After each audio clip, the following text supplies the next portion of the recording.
Hello everyone, this is Chris and Herzog. And Little Girl. And Cephas Jr. And today we're reviewing Us, a 2019 film.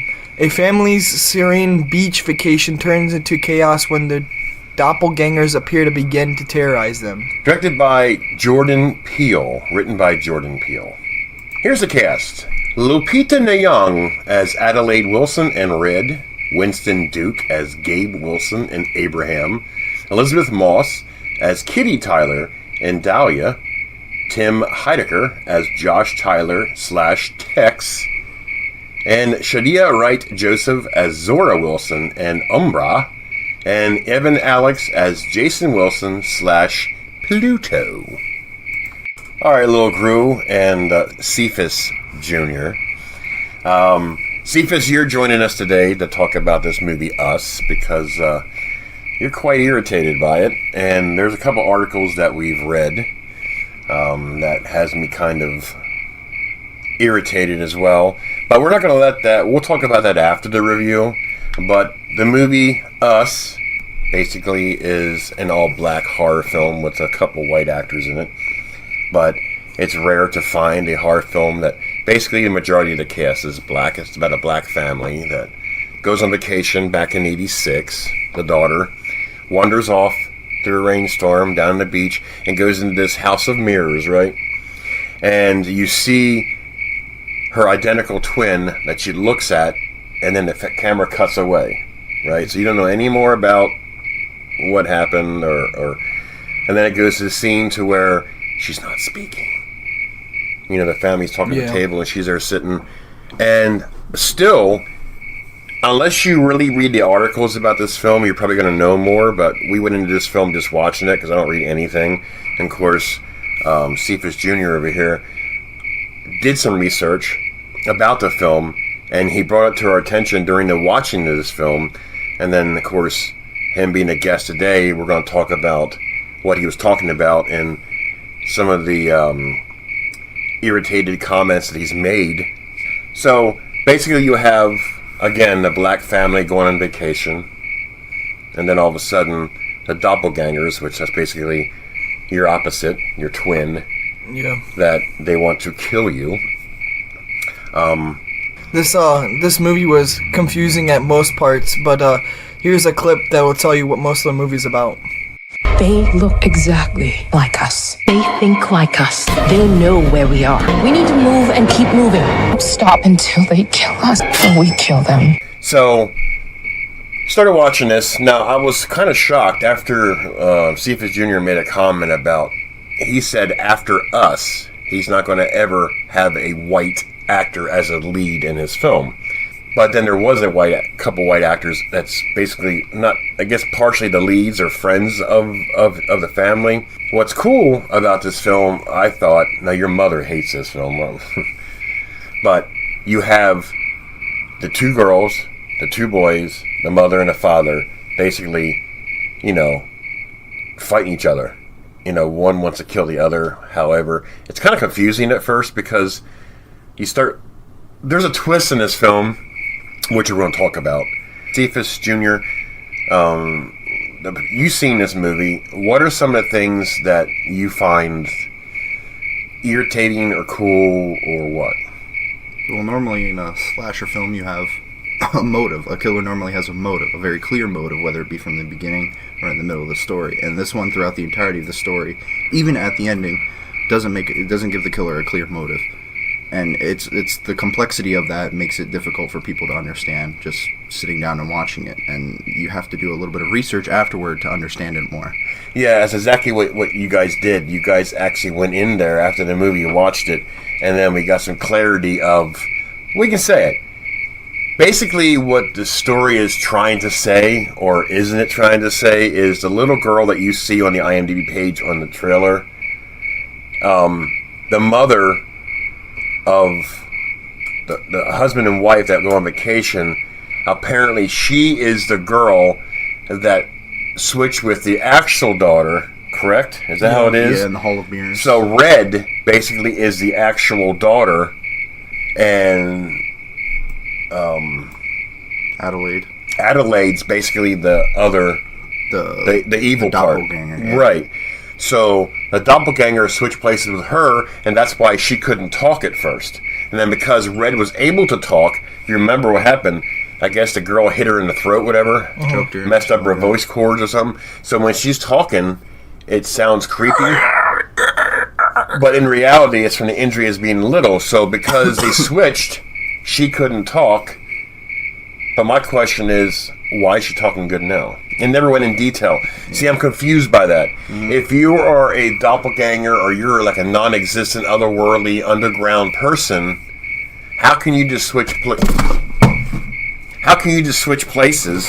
How can you switch places and have a normal life when the actual person who is the real person is now underground, but because she can talk, I guess she became a leader or something? Is that how it was? Yeah, because she has the vocal ability, she's able to organize an uprising of the doppelgangers, which I think is why the entirety of that actually happened. But it didn't clarify exactly where they live. It implied in the beginning that there's a bunch of underground sewers, and abandoned subways and stuff like that. Underground. But it never went in detail. Yeah, it implied it, and that's the rough part about this movie is most of the critical plot points, the climax, and even origin stories are all implied. It's not exactly directly coming out and telling you what happened. Even the ending is implied. Everything about this movie is implicable, and it's difficult to understand. Now, little Gru is just sitting here laughing because I spilled my coffee everywhere, but you fucking idiot. Yeah, coffee dick. So what do you, I mean, you're not saying very much, but, I don't know, I just find this whole movie confusing to me because, like, if I had to go and look up what the conclusion of the whole movie was, then I kind of find it that was a kind of waste of my time because I don't feel as though I should be going in as a viewer. I shouldn't be going in and looking up what was the whole meaning of the ending of the movie. Because, like, I guess we can. You can say anything too you much want. The movie's been out for how long now? But Adelaide turns to her son and gives him a smile. Okay, that's the end. And her son looks at her like he knows what the whole point, what her plan was. So that gives me, and that makes me think is her son and the opposite version of her son switch places too. Yeah. Now Pluto, that's the actual Pluto. son. He was so fucking creepy because he walked like a dog, had a mask on. They treated him like a dog. And that's one of the cool scenes in the movie, I think, because, and then the other kid, Jason pulls his mask up, and then you see burns on his face. Now that never went in detail how the burns got in his face either. Well, again, it's another one of those implicable things where it says he's a pyromaniac, so he's naturally attracted. So it might imply that maybe he got that injury from fire, but again, it's never directly come out and said that. I mean, it doesn't have to, but still. I just find this whole movie a waste of time if you have to go and look up the meaning of the ending if you were a viewer. Now, by saying that, does that reflect on your grade of the film because of that? I mean, just most of the parts are kind of. Well, no. But it was the backpedal. It was a great movie overall, but just like I don't feel as though I should be, as a viewer, I should be going and looking up what the meaning of the movie was. Okay, well, I wouldn't use the word great because it's not a great movie. I mean, it's a good movie, but not a great movie. But the plot line was pretty good. Yeah, it was. But to me, it was entertaining. I mean, you had the two guys, the opposites fighting. The fight scenes were pretty awesome. Yeah. And then you had the two girls, the two white girls. Remember those two? Oh, and yeah. The two doppelgangers. The twins. Yeah. So they're all bragging about, well, I killed that person. However, the film was entertaining, but, it's... But, like, I found out the whole meaning of the story. There was, like, a Jeremiah... I think it was Jeremiah's 11:11. Jeremiah 11:11. Well, therefore, thus said the Lord, behold, I will bring evil upon them, which they shall not be able to escape, and though they shall cry until me, I will not hearken until them. So basically it was just saying that the people will rebel and they won't and they'll be evil and they won't give forgiveness. So he's one of these guys that's trying to be like an Alfred Hitchcock. Yeah.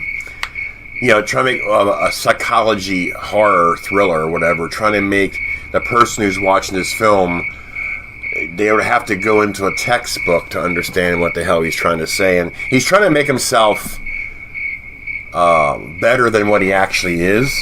I mean, I'm not saying he's a bad director. I'm just saying, I mean, the film was cool, but let's not try to make we don't have to be Einsteins to try and watch a film like Cephas Jr. just said. What do you give it? I give it a 6 out of 10. I give it a 6 as well. I mean, yeah. I mean, it mostly really only played out to some of its horror aspects, and the narrative in general was difficult to understand, as well as the director making it seem much more complex than the actual story needed to be. So I wouldn't even give it maybe even a 5 at most. All right. Now let's get into it. You made a comment, which we have the article right here. And it's kind of funny. I haven't heard a single thing about this until you brought it to my attention. If Trump would have said this, although he is the president and this guy's a pretend filmmaker or whatever. Jordan Peele and making movies. After the movie Us, I don't see myself casting a white dude as the lead. Yeah, see, that's a double standard. This prerequisite to the actual film's trailers dropping, barely anyone really made a comment on it besides a lot of extremists, and even then it wasn't actually plausible arguments. And I had mentioned to you, like, before the film, and that's when we really started picking out some of the stereotypes that he kind of put here and there in the film about minorities and things of the sort, which really bring it down. Like the Adelaide goes, who? Though Adelaide goes to Red, she goes, who are you? And Red goes, I'm American. Yeah, but like she makes it seem so over dramatic and kind of melodramatic as well that it makes it like downplay people who love to be American. And then even then when they're talking to the white couple, the white woman is like, I got all kinds of face work done and hair work done and things of the sort, and it's like, it's really when the entirety of the beach scene when they're meeting with the white couple and they're talking and stuff, it just makes it seem as though like he really wanted to put an emphasis on white people. And even in one of the scenes where he puts the husband left a key underneath the rock as a spare key, and Red picks it up and he says something like that, and then the wife goes, white people or something like that. That's a white guy move. Yeah, or white person move or something like that. And it's like, come on. Like, if you're going to make a film, and you're going to make a good film, at least leave politics out of it, and at least try to draw your narrative towards your writing and your emphasis on the story, instead of complacently nitpicking at random races for whatever they are. Especially even the opening scene where there's like 2 or 3 black bunnies on the cage of the wall, and there's like all white bunnies. It's still trying to downplay us in some manner of speaking. Now I'm not saying that makes the film worse. I'm just saying that if you're gonna litter it with politics, then do it somewhere else. Movies aren't meant to be politically downplaying. They're meant to be something we can consume and watch freely and love it, like cult classics, things of the sort. Mainly don't have politics in them, and this is just ridiculous. Now, this is from the Hollywood Reporter, and this is what they wrote. Hot off the record-breaking success of his latest minded horror flick, the writer-director advises Hollywood improv students on ego, marijuana use, and why minority actors will always star in his film. That is his prerogative.